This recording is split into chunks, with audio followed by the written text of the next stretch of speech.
Mesdames, Messieurs, bienvenue. Rencontre Patrice Talon, pharmacien et grossiste répartiteur. La démarche n'aura décidément pas suffi à faire taire la polémique. Elle en fait plutôt de plus belle. Analystes et juristes fustigent l'initiative qualifiée à tort ou à raison d'un scénario digne d'un film hollywoodien. Et pourtant, la finalité, mesdames, messieurs, c'était de révéler la face cachée de l'iceberg dans le dossier dit faux médicaments. Au besoin, situer définitivement les responsabilités et montrer la bonne foi du gouvernement à cerner sans parti pris un milieu de plus en plus vicieux. Mais qu'est-ce qui pourrait donc expliquer ces multiples rechignements, ces prises de position tranchées au lendemain de la rencontre du 30 mars? Et au demeurant, l'arrière-goût d'inachevé ressenti, pas plus d'eux.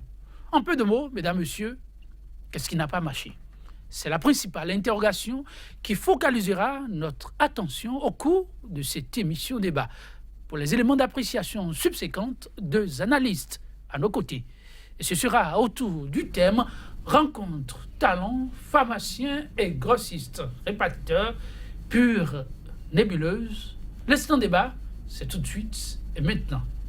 À ma gauche, Steve Poton, juriste, il est analyste politique. Steve Poton, qui n'est plus à présenter. Steve Poton, bonjour.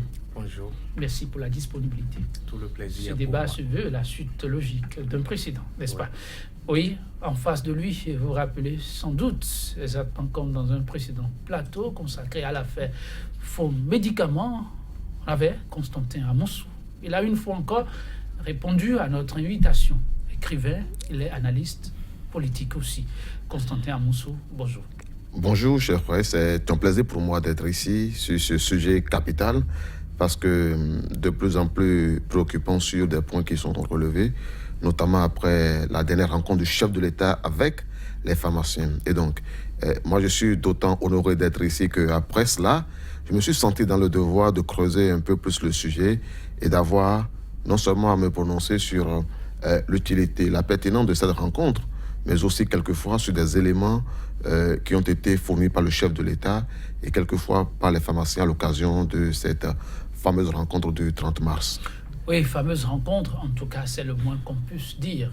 Ils étaient nombreux, pour ne pas dire tous, à se positionner, pour suivre attentivement et dans les moindres détails cette rencontre. Que va-t-il se passer? Que peut-on retenir de fondamental après cette rencontre? Peut-on dire que le dossier reste un dossier définitivement déclassé? Autant de questions qu'ils étaient nombreux à se poser. Steve Poton, vous étiez sans nul doute de ceux-là à avoir suivi attentivement cette rencontre. À l'arrivée, un offre de soulagement pour vous, ou comme certains Béninois, cet arrière-goût d'inachevé, ce ressenti? Non, au-delà de... C'est pas une question personnelle. C'est que je suis inquiet. Inquiet. Oui, votre mot me paraît quand même trop fort. Non, après cette rencontre, inquiet. faut-il être inquiet? Je pourrais dire, avant j'étais préoccupé, mais maintenant je suis inquiet. Inquiet en ce sens que, vous voyez, nous avons un régime politique hyper présidentialiste. Et donc, le président de la République est l'homme le plus fort du pays. Et ce n'est pas un problème. Mais ce qui est véritablement un problème, c'est la conception du président de la République de l'exercice du pouvoir d'État. Sa philosophie politique, certains peut-être iront loin en parlant de sa moralité politique. Et je dis, le respect de certains principes de base en démocratie, c'est ça, c'est ce respect qu'on n'a pas, ou bien c'est cette atteinte répétée. Cette rencontre, vous l'avez vue sous l'angle de sa philosophie, de la gouvernance? Oui, sous l'angle de style de gouvernance, parce que ce n'est pas...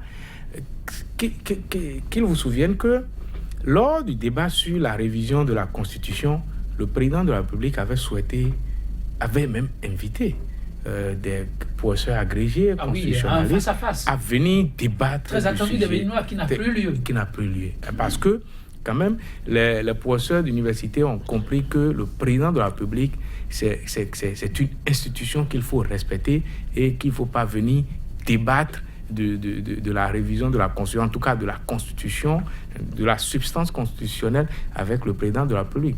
Et surtout, simplement parce que ce n'est pas parce que le président de la République est devenu président de la République, vous permettez la tautologie, qu'il est devenu, du coup, constitutionnaliste. Ou bien qu'il est... Du coup, ouais, parce que c'est ça le problème. Deuxièmement, lors de l'affaire suppression droit de grève à certains travailleurs de la fonction publique, après la décision de la Cour constitutionnelle, lors d'une rencontre du président de la République avec les secrétaires généraux des confédérations, le président est encore revenu sur la compréhension qu'il faut avoir du droit constitutionnel, de la garantie constitutionnelle du droit de grève, et ça a donné lieu à un débat. Et sur ce plateau ici, j'avais dit que moi, je n'ai jamais vu ça dans un pays. Je n'ai jamais vu dans un pays où, après la décision de la Cour constitutionnelle, le président de la République revenir encore donner son opinion, sa compréhension du sujet. Je pense, et je le dis tout humblement et modestement, si le président de la République se découvre des talents de constitutionnaliste ou veut partager son opinion, ses avis sur la Constitution du Bénin, je pense qu'il y a des revues spécialisées. Le président peut signer une tribune et partager ça avec les Béninois. Mais dans un cadre formel de l'exercice de sa fonction, le président de la République ne peut pas organiser un débat, surtout après que cette la Cour constitutionnelle... Vous trouvez la démarche inopportune? La démarche, je ne veux pas dire inopportune, en tout cas, la démarche inquiétante pour le respect des principes en démocratie. Et je vais lui et je classe la dernière rencontre, la rencontre du 30 mars, oui, avec les pharmaciens et les grossistes répartiteurs dans la même catégorie. Pourquoi? Parce que, l'affaire est toujours pendante devant les cours et tribunaux. D'accord? Et donc, une décision de justice est rendue et je pense que les concernés ont interjeté appel et donc l'affaire est devant encore les tribunaux. Et le président de la République invite les pharmaciens, une partie qui ne sont pas concernés, et les représentants des grossistes répartiteurs, si je comprends bien, pour discuter et aller encore dans le fond de l'affaire. Mais ce qu'on a vu... aux citoyens de découvrir non, ce qu'on a vu, oui, c'est carrément un procès à la cour d'appel. Je peux dire un procès parallèle.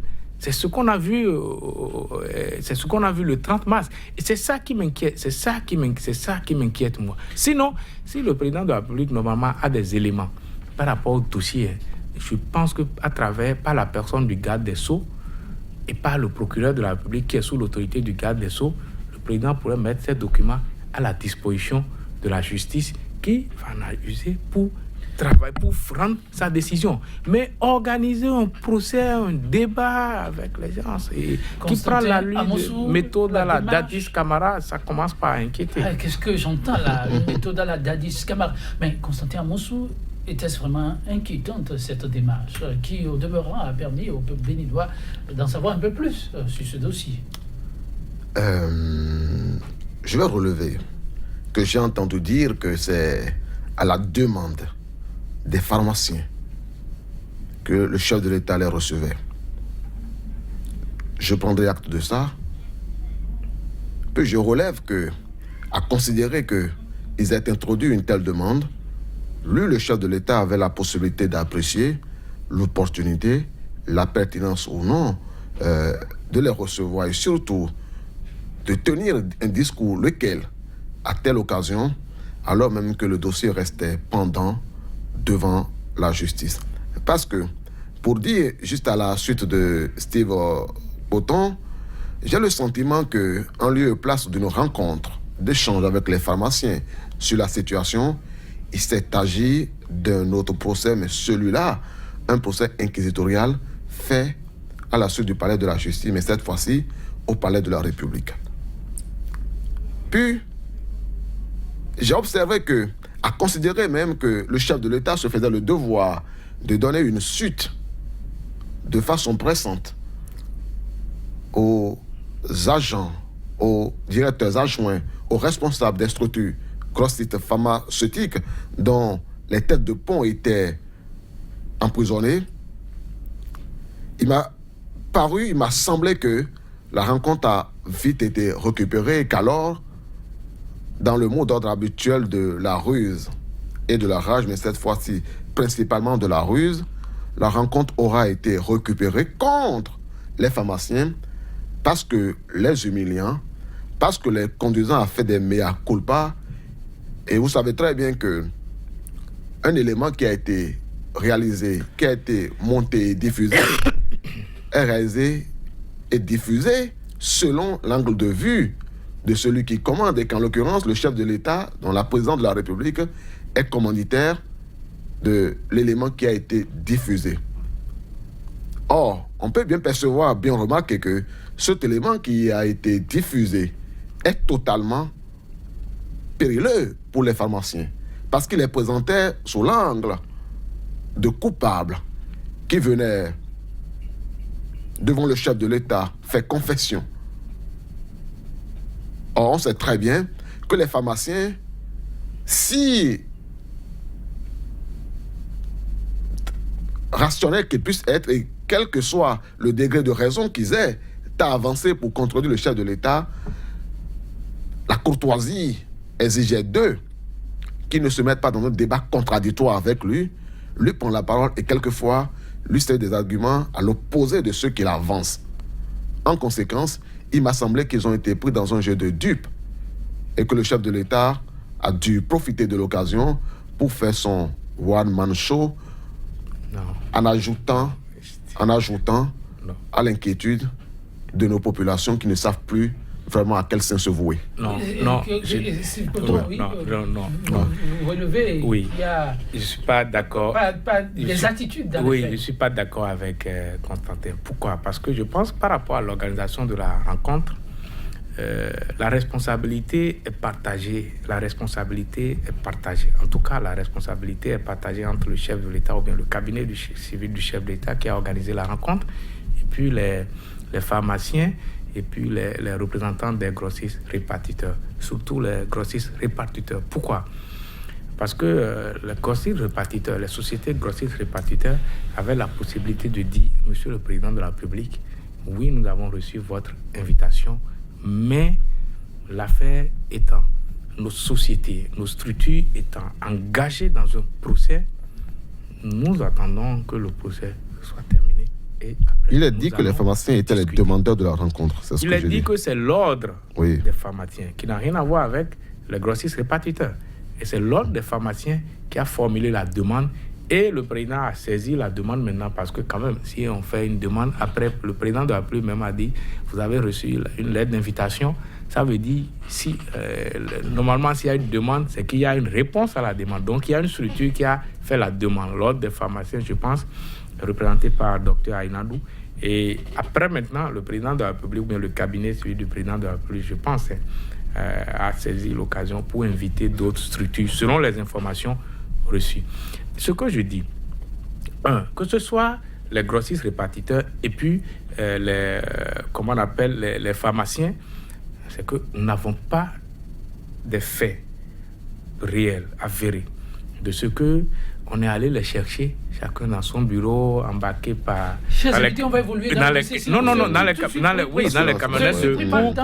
pour les amener au palais de la République. Et donc, ils sont allés en toute responsabilité, en toute connaissance de cause, et ils sont aussi responsables de ce procès bis qui a lieu au palais de la République. Il faut qu'on y aille, sinon on sera tous surpris par le temps. Au cours de cette rencontre, il y a un mot qui est longuement revenu. Il s'agit du laboratoire New Sesames. Et d'apprendre que la société en question, on pourrait dire, n'existerait pratiquement pas en question de légalité sur le terrain. Vous avez suivi, je peux rappeler au passage, le chef de l'État affirmait dans son entretien avec les pharmaciens que les documents fiscaux, par exemple, de New Sesames en RDC indiquent zéro exportation et que New Sesames n'existe pas en Inde. De cet aveu, ça fait tiquer plus d'un. Et pourtant, ces structures existent et disent officiellement faire un commerce avec cette structure depuis de longues périodes. Et ça se passait au Bénin. Au vu au su de tous. par rapport à cette question, moi j'ai 3 observations. Oui. La première observation d'abord, c'est quoi? C'est que, si la situation décrite par le président de la République est réelle... Vous mettez si? Je dis si, la Pourquoi? situation décrite... C'est le chef de l'État. Oui, en tout cas, vous me permettez de parler en tant que citoyen. Et si la situation décrite par le président de la République est avérée, Oui. c'est que l'État a été défaillant. Parce que, L'État. oui, l'État béninois a été défaillant à travers le ministère de la Santé et la direction des pharmacies. C'est-à-dire parce que, mais quand même, c'est l'État béninois qui autorise les laboratoires à s'installer au Bénin et à envoyer leurs produits. C'est l'État béninois qui délivre les AMM, les autorisations de mise sur le marché. Ça, c'est la première observation. La deuxième observation, c'est quoi? C'est que, le système, je suppose que New Sésame existait au Bénin avant même l'arrivée de l'actuel régime, mais quand même, pendant 2 ans, et je pense qu'il y a eu des courriers, des échanges administratifs entre l'actuel, en tout cas le régime en place à travers le ministère de la Santé et New Sésame. Et donc, on ne peut pas nous dire qu'on n'a pas connaissance, qu'on n'a pas connaissance de l'existence de ce laboratoire au Bénin et qu'il s'agit d'une société indienne. La troisième, qui est la plus grave, qui m'inquiète, c'est quoi? J'ai vu dans le débat que le président de la République est allé a fait des investigations qui l'amenaient à révéler les données fiscales de la société qui est installée en RDC, et publiquement. Oui. L'inquiétude que j'ai, c'est quoi? C'est que, est-ce qu'il y a un accord entre l'État béninois et la République démocratique du Congo qui organise les échanges d'une telle information et la divulgation de ces informations au public? Parce que la contrepartie, c'est quoi? Aujourd'hui, nous sommes dans un monde où il y a ce qu'on appelle l'intelligence économique, oui, où les données économiques de nos sociétés, de nos grandes entreprises doivent être protégées contre la concurrence, d'accord, et contre surtout la voracité des d'autres entreprises qui sont en quête de marché. Est-ce que ça dit quoi? Est-ce que j'imagine que de la même façon, d'autres souverains peuvent venir chercher les informations fiscales, les données fiscales des entreprises béninoises et aller divulguer publiquement chez eux de cette manière. J'ai des inquiétudes par rapport à ça, et c'est ça la troisième observation que je tenais à faire. Sinon, ce que je sais, c'est quoi? Il y a ce qu'on appelle le secret fiscal, où même un agent d'impôt ne peut pas révéler sur un plateau de télévision les données fiscales d'une société. Mais là, c'est le chef de l'État. Ok, mais... Oui, c'est légal parce que c'est le chef de l'État. Vous avez mis un grand si, je comprends. Oui, concentré à Moussou, c'est quand même un pan de l'intervention, mais très déterminant, qui a fait sursauter plus d'un. C'est pas pour rien que la question, on en parle. Il s'agit de New Sésame, ce nom circulait depuis, et beaucoup voulaient en savoir plus. Le chef de l'État a donné de la matière, mais Steve Cotton voit ça sous l'angle d'inquiétude. Bon, ça se justifie quand on suit aussi son développement. Mais ça fait quand même de la matière. Oui, en effet, il y a... Oui, sur la question. Moi, ça me fait sourire parce que après les déclarations du chef de l'État et la rencontre avec, à l'occasion de la rencontre avec les médecins, les pharmaciens, l'ordre des pharmaciens et les grossistes répartiteurs, j'ai été à ce point, comme d'ailleurs lui-même le fut, me semble-t-il, avant moi, préoccupé que je me suis fait le devoir d'aller fouiller un peu pour comprendre ce qui pourrait se passer. Puis, plusieurs choses. D'abord, principalement, sur l'existence de New Sésame, il n'y a pas de problème, de mon point de vue, puisque le chef d'État lui-même a reconnu avoir pris des données de la liasse fiscale de New Sésame en RDC, en République démocratique du Congo. Mais est-ce que la firme existe de façon légale? Existe-t-elle au Bénin de façon légale? Les activités, les transactions qui ont lieu sont-elles légales? Sinon, quelle est la responsabilité, la part de responsabilité, et qui aurait dû être les personnes qui comparaîtront et qui se retrouveront aujourd'hui en prison? Et là, ce sont des interrogations que je me suis adressées, et voilà les résultats auxquels je suis parvenu. D'abord, New Sésame existe et exerce de façon légale au Congo, en République démocratique du Congo, depuis de longues années, et comme beaucoup d'autres firmes pharmaceutiques, parce que le marché de la République démocratique du Congo, c'est quand même 60 à 80 millions de consommateurs. Donc il y a plus d'une vingtaine de firmes pharmaceutiques qui sont installées, parmi lesquelles New Sesames. La deuxième chose, c'est que New Sesames, comme chacun le croyait, en tout cas moi en particulier, ça n'est pas, disons-le comme ça, un laboratoire pris de façon isolée. C'est un groupe de laboratoires. Et le nom officiel, c'est les laboratoires New Sesames, c'est les laboratoires. Le nom sur tous les documents officiels, c'est les laboratoires New Sesames SPRL.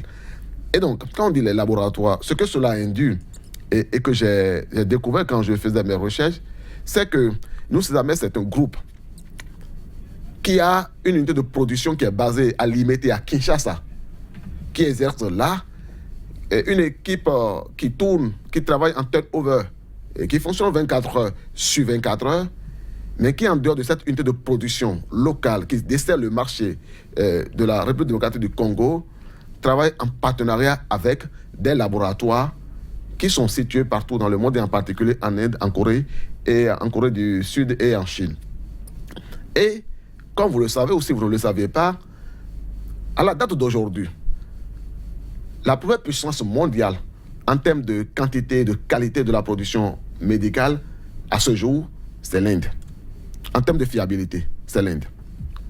Il se trouve que dans les partenaires de New Sesames, qui est d'ailleurs dirigé par des Indiens, il y a des laboratoires qui sont d'autres groupes de laboratoires qui sont situés pour un certain nombre en Inde. Et lorsque les produits sont commandés, ils sont fabriqués en raison de la disponibilité de la main-d'œuvre et de la matière première. Et il se trouve qu'en règle générale, les produits qui sont fabriqués de façon locale, c'est-à-dire sur le territoire congolais, ce sont les produits qui sont destinés à desservir uniquement le marché congolais. En revanche, les produits qui sont destinés à d'autres pays, en raison d'abord du coût du fret, parce qu'il se trouve que par hasard, le coût du fret entre pays africains revient plus cher que le coût du fret de l'Europe ou de l'Asie vers les pays africains en raison notamment de la fréquence.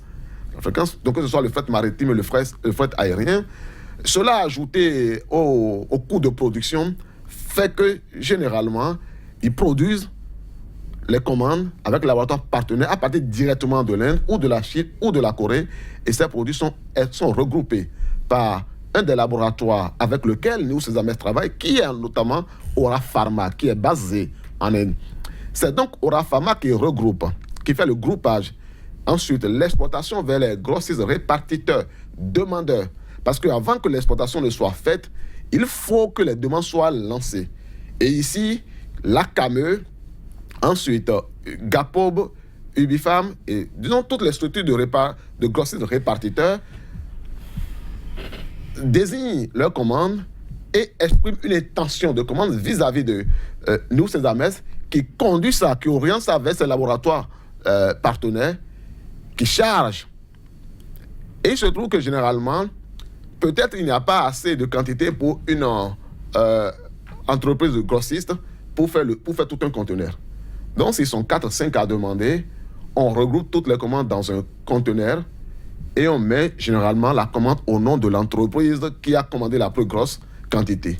En règle générale, ça va être oui. Ces données recueillies au regard des déclarations faites vous ont amené à quelle conclusion? La conclusion, c'est quoi? C'est qu'avant qu'un produit médical n'accède au marché béninois, il faut que la direction de la pharmacie, des médicaments et des explorations médicales reçoivent 50 unités, analyse. Ensuite, observe la conformité avec 3 corps de règles, notamment l'ordonnance de 1975 sur le régime des médicaments en République populaire du Bénin, le décret de 1997 sur le même sujet, et enfin le règlement 006-2010 de l'UMOA, donc communautaire, sur le sujet des médicaments dans la zone de l'UMOA. En conséquence, vu la conformité à toutes ces règles, à tout cet arsenal législatif, et ensuite les résultats des examens de laboratoire, que le directeur de la pharmacie, du médicament et des explorations diagnostiques accepte délivre l'autorisation de mise sur le marché du produit et maintenant demande à l'entreprise demandeuse, en l'occurrence à nous, Césamès, de se rapprocher de toutes les grossistes répartitrices et de leur livrer ces produits. Oui. Et donne injonction par ailleurs à ceux-là d'aller prendre. Alors la conclusion en dernier ressort de cela, c'est que la première personne qui aurait dû être interpellée, qui aurait dû comparaître et qui aurait dû être déposée, s'il y avait, et c'est s'il y avait problème, aurait dû être le directeur de la pharmacie. Et si vous voulez, je vous donne un dernier indicatif là-dessus. Allez-y rapidement. Depuis, le directeur qui est là, oui. Le directeur de la pharmacie qui est là a été nommé par le régime actuel. Et depuis qu'il est là, il a donné des autorisations à près d'une dizaine de produits. On a mis sur le marché à une dizaine de produits de New Césamès. J'ai les noms des produits. Oui, j'ai de quoi ça tout. Mais voilà. Et donc, comment tout cela peut être? Et puis, les pharmaciens grossistes ont quoi à y faire? Les grossistes n'ont rien à y faire parce qu'ils ont injonction de la part de la direction des pharmacies de s'approvisionner auprès de New Césamès. Ah oui. Et donc, c'est fort de ce document de New Césamès qu'ils s'approvisionne. L'exposé qui a été fait, les échanges auxquels on a eu droit, même entre le directeur et les concernés, a laissé plus d'un vraiment sans voix. Le schéma a créé aussi davantage la confusion, à se demander finalement où se trouve la vérité. Et l'exposé que Constantin, lui, vient faire en ce qui concerne ses fouilles, amène à se demander si on a vraiment la vérité sur ce dossier. Oui, non, je ne sais pas. Il y a, dans une affaire, je pense, ce qui est dit souvent, c'est qu'il y a 4 vérités. Voilà. La vérité des parties, la vérité du juge et la vérité de Dieu. Donc, au moins, si la vérité des hommes nous échappe, je pense que la vérité de Dieu va nous rattraper très prochainement. Mais va nous rattraper, oui. Parce que ce qu'il faut dire, je dis, il s'agit d'une question de santé publique. Et la maladie ne connaît ni de mouvancier, ni d'opposants. Non, mais ne sautez pas ces mots, parce qu'on n'est pas dans un dossier politique. Non. Ce que je suis en train de dire, c'est un sujet très, très sensible. Et la première question qui est posée, le premier problème qui est posé, si vous permettez, c'est un problème moral. Parce que tout ce qu'on organise, c'est quoi? Ça converge à une seule solution. La solution, c'est que à Djigoulé et nos pharmacies, c'est la même chose. Et c'est ça qui est très, très inquiétant. Si ça n'inquiète pas nos autorités, ça inquiète. Parce que, je dis une chose, jusqu'à la date d'aujourd'hui, on parle, depuis 5 mois, le débat anime. Il y a eu un procès, mais il n'y a jamais eu un communiqué officiel de la part du ministre de la Santé pour dire tel produit nominativement cités sont retirés des officines des pharmacies et que nous invitons les populations à ne plus en consommer. Mais on parle de procès de faux médicaments. Où sont ces faux médicaments? Dites-nous, on ne va plus en consommer. C'est la première mesure conservatoire qu'il faut prendre. Et j'ai l'impression que tout ce qui est organisé, je n'ai pas, en tout cas, le citoyen que je suis, avant d'être analyste, je n'ai pas l'impression que tout ça est fait pour le peuple. Non, mais si ce n'est pas fait pour le peuple, il est question de nettoyer l'écurie d'Audias. Oui, c'est pour ça que je dis aujourd'hui, ce n'est plus une question de nettoyer. Nous sommes déjà en plein cœur de l'affaire. Et ce qu'il faut demander au moins, ils ont dit qu'il y a de faux médicaments, qu'il y a un laboratoire qui n'existe pas, mais qui vend des médicaments au Bénin. Ce laboratoire, on a constaté, selon le développement qui est autorisé au Bénin, a des produits qui sont autorisés. Donc, je suppose, parce qu'il n'y a toujours pas eu de communiqué de retrait de produits et d'interdiction de consommation de ces produits. Donc, ça veut dire que ces produits sont en divagation dans la nature et circulent. Est-ce que vous voyez? Et ceux qui sont en train de consommer ces produits, quel est le message que le gouvernement a pour eux? Et je vais très loin pour dire. Et c'est pour ça que je parle de la méthode. Et en tout cas, je pense que la justice béninoise est en train de jouer en grande partie sa crédibilité sur ce sujet. Parce que... Encore crédibilité de la justice? Je dis crédibilité parce que, oui, c'est un sujet qui, tôt ou tard, va nous rattraper. On ne peut pas on ne peut pas se permettre de jouer avec tout.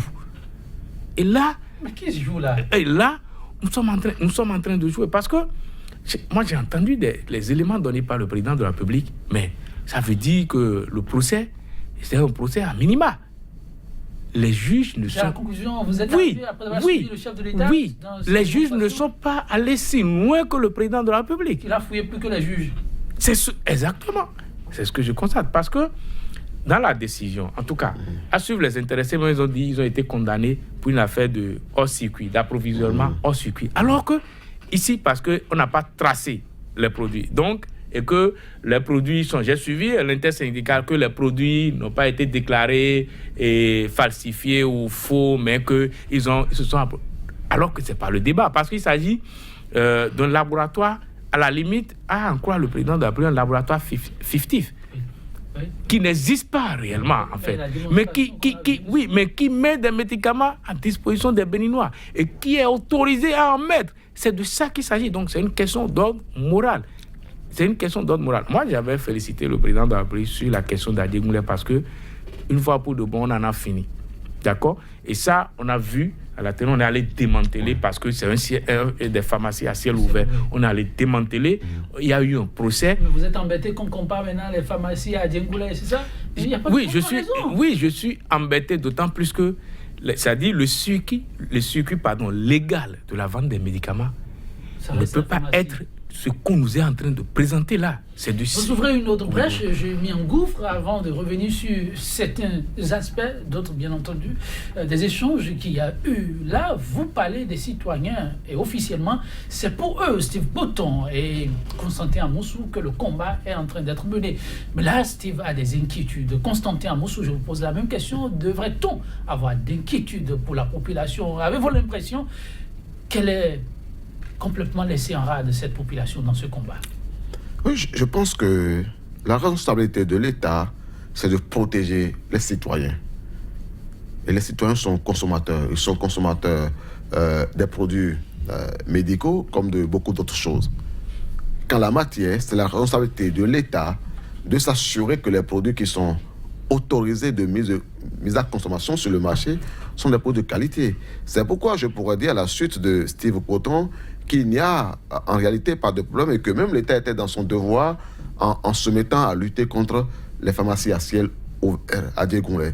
D'ailleurs, je ne conçois pas que des entreprises qui... Aujourd'hui, on a évolué, on parle des grossistes, des pharmaciens. Oui, non, mais est-ce qu'il ne faut pas se féliciter qu'il y a un début de nettoyage à ce niveau, en tout cas pour ce qui nous est présenté? Mais le problème, c'est que jusqu'à présent, à aucun moment, il n'y a eu aucune analyse qui révèle que l'un quelconque des produits de New Sesames soit en cause.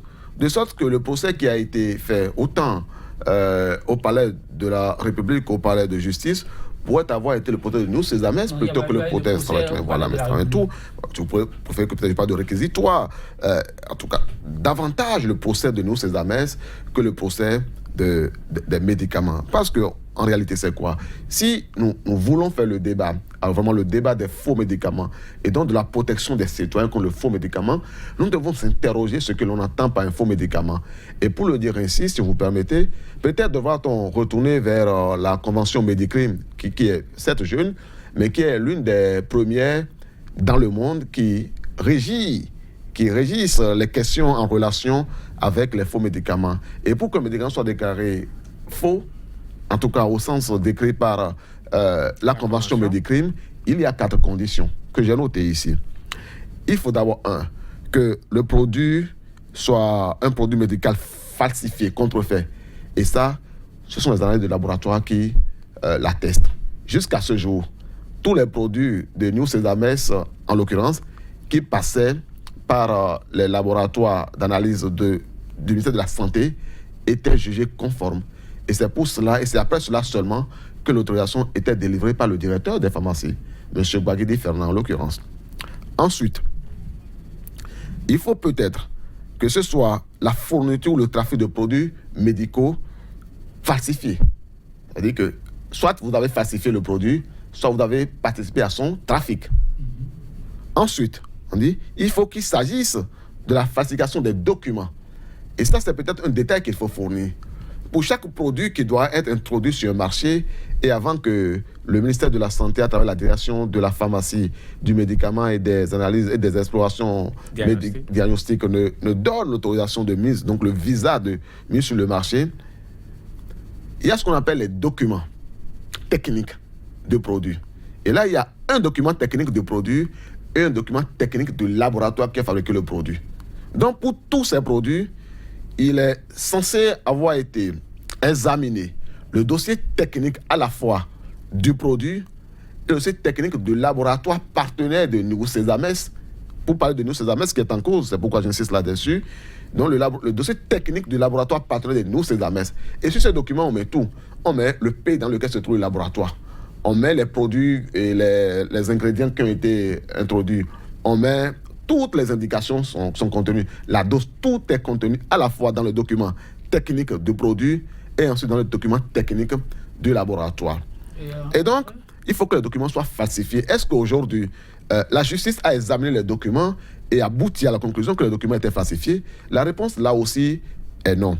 Il faut enfin, dernière condition peut-être, qu'il s'agisse de fabrication ou de fourniture non autorisée de médicaments.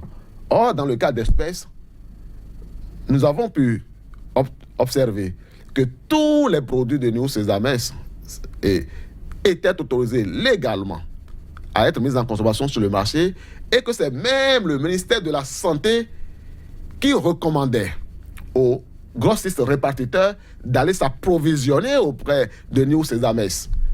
Alors comment se fait-il que celui qui vous recommande, celui qui est autorisé à faire entrer les produits dans le pays, vous êtes autorisé à les avoir achetés? Donc le citoyen que je suis, je peux dire, ah tiens, si ce produit est autorisé par le ministère de la Santé, c'est que ça respecte toutes les normes.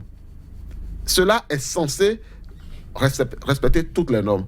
Qu'ensuite le grossiste répartiteur n'avait que le devoir d'obéir à l'injonction qu'il reçoit du ministère de la Santé d'aller s'approvisionner auprès de ces structures qui a l'autorisation légale. Donc une fois de voilà. Et enfin, sur ces choses, pour dire normalement s'il y avait problème, on devrait aller interroger les services de la douane. Parce qu'à supposer que ce soit le dernier cas, on parle de trafic illicite. À supposer que les règles d'enlèvement n'aient pas été respectées, parce qu'on parle de livraison franco-domicile, c'est qu'on doit livrer dans les stocks de Nugu Sesames, enfin les stocks de l'entreprise qui commande, oui. Donc Cameux, Gapo, etc. et tout. Or, il se trouve que les services qui s'occupent de l'enlèvement, que ce soit des produits venant par le fret aérien, le fret maritime ou les frontières terrestres, cela est géré à la fois par les services de la douane et par Bénin Contrôle. Donc, ces produits ne pouvaient pas rentrer sur le territoire sans la bénédiction de Bénin Contrôle et de la douane. Le non-respect des procédures d'enlèvement. Entre autres, l'inexistence même dans les archives de la douane des certificats d'origine. Le chef d'État l'a souligné, des certificats d'origine des produits de Nugu Sesames. D'abord, je pense en partie c'est une remise en cause du professionnalisme de la douane béninoise. Cette déclaration du chef de la douane béninoise. Je pense, oui, parce que si ça veut dire on ne respecte pas les règles, mais quand même on enlève des marchandises. Je ne sais pas, on peut conclure à cela. Et donc c'est pour ça que je dis que je pense qu'il faut passer à une étape suivante dans cette affaire. Et ça, j'interpelle le Parlement. Je pense que... Le Parlement béninois? Oui, le Parlement béninois. Pour faire au-delà, une question orale au gouvernement? Ce n'est pas une question, nous ne sommes plus à l'étape de question orale. Il faut une enquête, une commission d'enquête parlementaire sur le sujet. C'est une nébuleuse. Vous êtes sérieux? Oui, mais on ne comprend rien. Parce que je pense... Vous concluez à une nébuleuse déjà? Oui, parce que moi j'aurais aimé.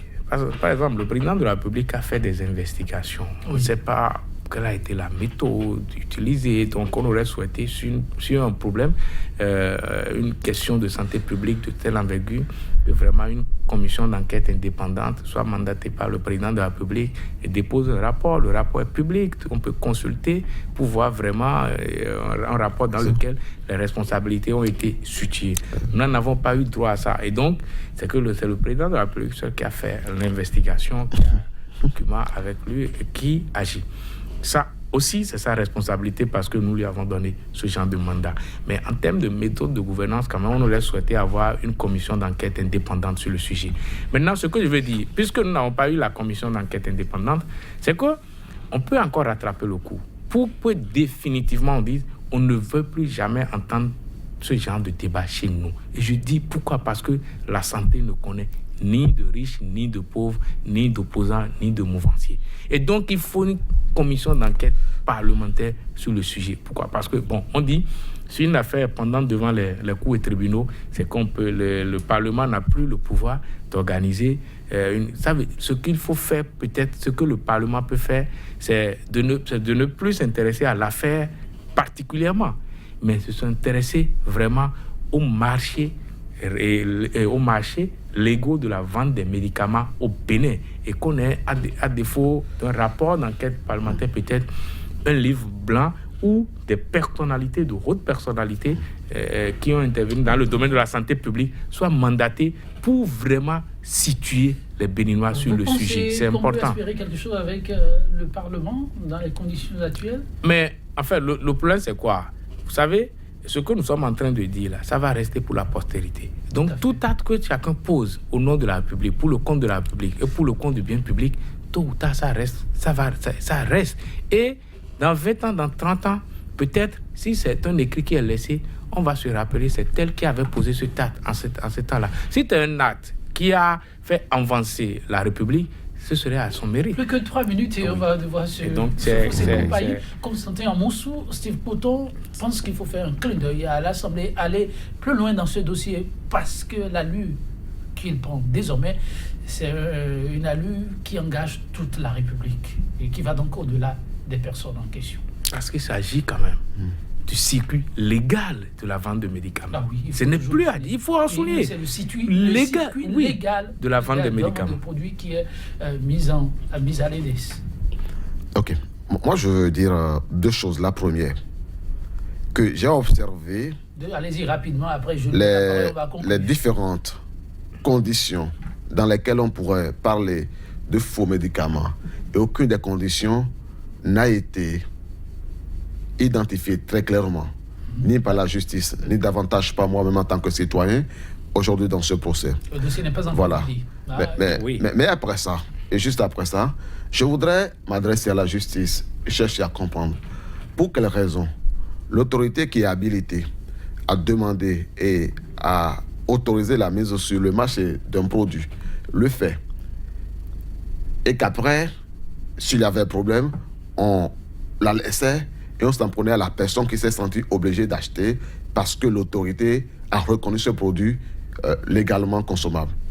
Ensuite, je voudrais m'adresser à la justice pour lui demander au nom de quoi, si éventuellement, et selon les relations soulignées par le chef de l'État, les règles d'enlèvement n'auront pas été respectées, pourquoi la justice n'a pas voulu écouter les responsables de Bénin Contrôle, qui de façon intimement liée avec la douane sont responsables des procédures d'enlèvement des marchandises. À cette interrogation, voilà. nous vous faisons la promesse de fouiller un peu plus dans ce sens pour voir si on pourrait avoir des éléments de réponse. Oui, enfin. Et enfin, je voudrais comprendre au nom de quoi les grossistes répartiteurs sont détenus. Enfin, les responsables des entreprises grossistes répartitrices sont détenus en prison.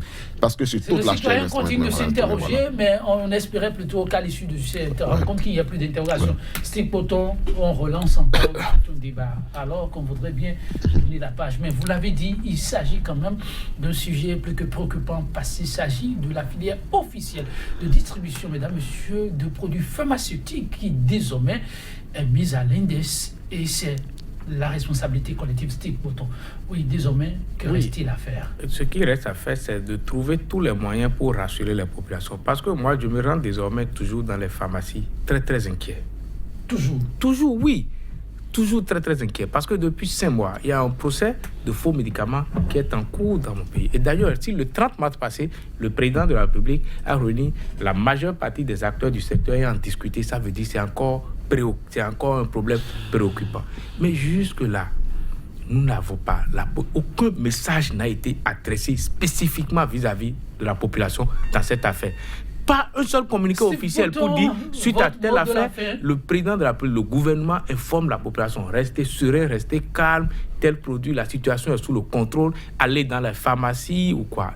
Et pour finir, pour dire, moi, j'ai pas compris pourquoi c'est après la dissolution des structures que le président de l'Assemblée discutait avec eux. Steve On aurait dû Bouton, avoir 30 la secondes, discussion un mot, avant juste un mot, et puis la Constantin dissolution Mousson des pourra revenir sur structures le ou bien la plateau. suspension des structures. Mon mot est celui-ci.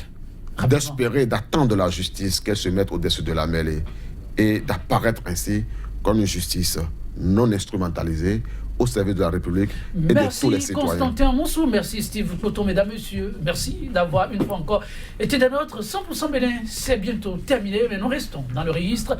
Hommage à Martin Luther King pour nous fausser compagnie. Et ce sera sur cette autre citation qu'on lui doit.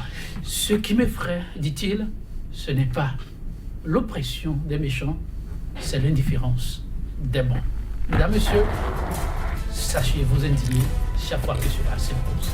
À demain pour notre plateau de 100%. À très vite. Je pense quand même.